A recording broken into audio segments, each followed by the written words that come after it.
Class 12 subject mathematics chapter 1 relation and function. आज का topic है भाई function.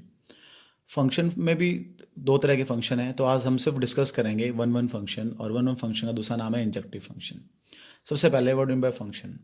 A relation f from set A to set B is called a function if each element of A is related to any single element of B. ये तो होगी बच्चों bookish language. अब इसको बताता हूँ हम कैसे बोल सकते हैं। देखना भैया, ये है सेट ए जिसका एलिमेंट है 1 2 3, सेट बी जिसमें एलिमेंट है ए बी सी।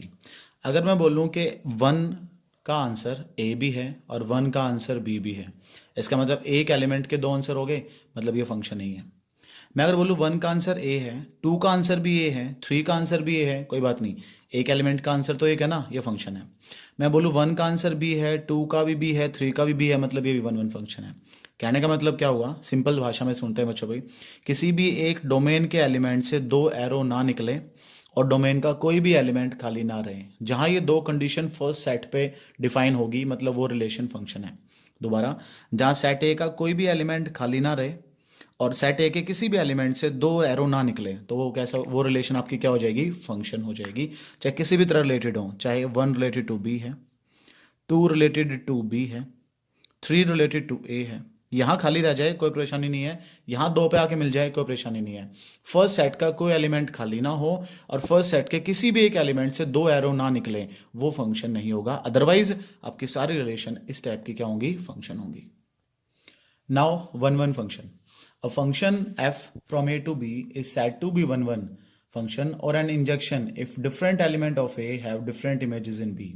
मतलब क्या होगा? यहाँ देखो, हमने 1 को बी और 2 को बी से रिलेट किया था ना, मतलब ये 1 1 नहीं है। मतलब हर एक एलिमेंट का अलग अलग आंसर हो, अलग अलग। 1 का ए है, 2 का बी, 3 का सी, हर एक का अलग अलग है, तो क्या होगा? One one function. देखो mathematically is one one if अगर दो एलिमेंट डिफरेंट है तो उनकी इमेज भी डिफरेंट आएगी। अगर दो एलिमेंट की इमेज इक्वल है तो वो एलिमेंट भी इक्वल होंगे, तब उनको हम क्या बोलेंगे? One one function. For example, एक फंक्शन है f x is equal to x square. ये बच्चों डिफाइन है नेचुरल से नेचुरल पे। नेचुरल इसकी डोमेन है और नेचुरल इसके को डोमेन है। तो वन वन की चेकिंग के लिए हम क्या करेंगे? To check whether it is one one और नॉट, डोमेन से वैल्यू उठा के एक्स की जगह पुट करनी शुरू करेंगे। देखो आपको पता लगा इमेज क्या का मतलब क्या है।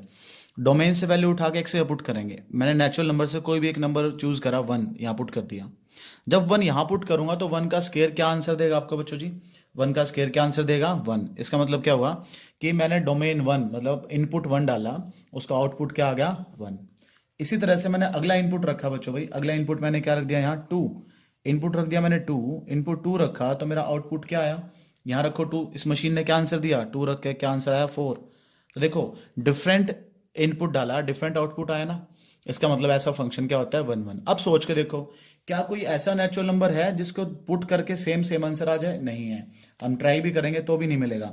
मैंने पुट कर दिया एक फंक्शन में 3 एलिमेंट, तो 3 की जब मैंने इमेज चेक करी तो 3 का स्केयर क्या आएगा? 9। तो देखना हर बार डिफरेंट डिफरेंट आंसर आ रहा है ना, तो हम क्या कह देंगे? Yes, given function is a one one. तो आपका फंक्शन कैसा है बच्चों? ये वन वन फंक्शन है। अब देखना, अगर मैं इसी में अगर मैं सिर्फ अपने डोमेन चेंज कर दूं, इंटीजर कर दूं, इंटीजर टू इंटीजर अगर मैं डिफाइन कर दूं, अब क्या होगा बच्चों? अगर आपके इंटीजर है तो यहाँ इंटीजर पुट होंगे, तो इंटीजर में तो 1 होता है, 1 पुट किया। 1 पुट करके आंसर क्या आया? 1 पुट करके मैंने देखा मेरा आंसर आया 1। अब मैंने क्या किया? यहाँ -1 पुट कर दिया। इंटीजर में -1 भी होता है ना। -1 पुट करके आंसर क्या आया? मैंने देखा -1 पुट करके भी 1 आंसर आ गया।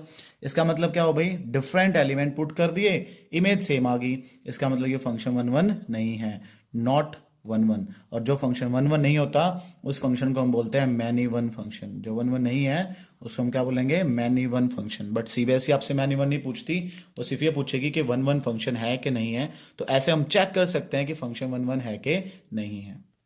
एक और तरीका देखो भाई वन वन की चेकिंग करने का या प्रूव करने का। फॉर एग्जांपल, एक फंक्शन गिवन है real to real, function define करा हुआ है 3 - 4x। किस तरह से चेक करेंगे, किस तरह से वेरीफाई करेंगे ये फंक्शन वन वन है कि नहीं है?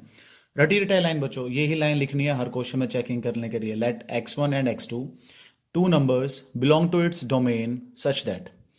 याद कर लो सारे भाई, x1 and x2 two number belong to its domain such that. हमने क्या किया? Such that f of x1 मैंने लेट कर लिया is equal to f of x2। अभी थोड़ी देर पहले मैंने बताया बच्चों भाई, एक फंक्शन वन वन होगा अगर आपने उसकी इमेज इक्वल ऐड कर ली तो आप ये शो कर दो कि उसके एलिमेंट्स भी इक्वल हैं।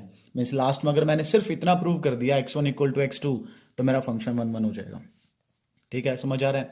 इंपॉर्टेंट चीजें बता रहा हूँ बच्चों, सिर्फ इंपॉर्टेंट रिवीजन शॉर्ट में यही चलता है और सफिशिएंट है, इसके पीछे पड़ जाओ, बहुत अच्छे नंबर आएंगे। बस इसी का बेसिक को ढंग से तैयार करते रहो। Now what do by f of x1? क्या मतलब एफ ऑफ x1 का? एफ मतलब फंक्शन, x1 मतलब उस फंक्शन में x को रिप्लेस कर दो x1 से, it becomes 3 minus 4x1 is equal to what do by f of x2? ये रहा फंक्शन, उसमें x को रिप्लेस कर दो x2 से, 3 माइनस 4x2। सिंप्लीफाई करने की कोशिश करो। जब आप सिंप्लीफाई करोगे तो बच्चों आपको पता लग रहा है, ध्यान से देखो, बोथ साइड 3 कट गया, क्या बच गया आपके पास? आपके पास वैल्यू बच गई भाई -4x1 is equal to -4x2। अच्छा, -4 से -4 भी कट गया, ध्यान से देखो, -4 से -4 भी कट गया, क्या बच गया आपके पास result?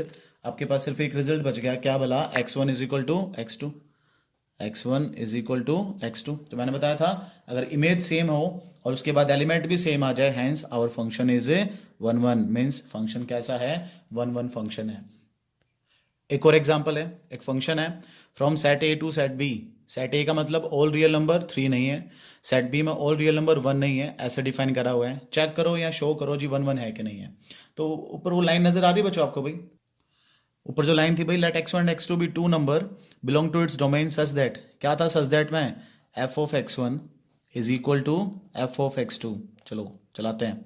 What do by f of x1? Same, इस फंक्शन में जहाँ x है उसको रिप्लेस कर दो x1 से, जहाँ x है उसको x1 से रिप्लेस करना है, is equal to what do by f of x2? ये f ऑफ x2 है बच्चों भाई।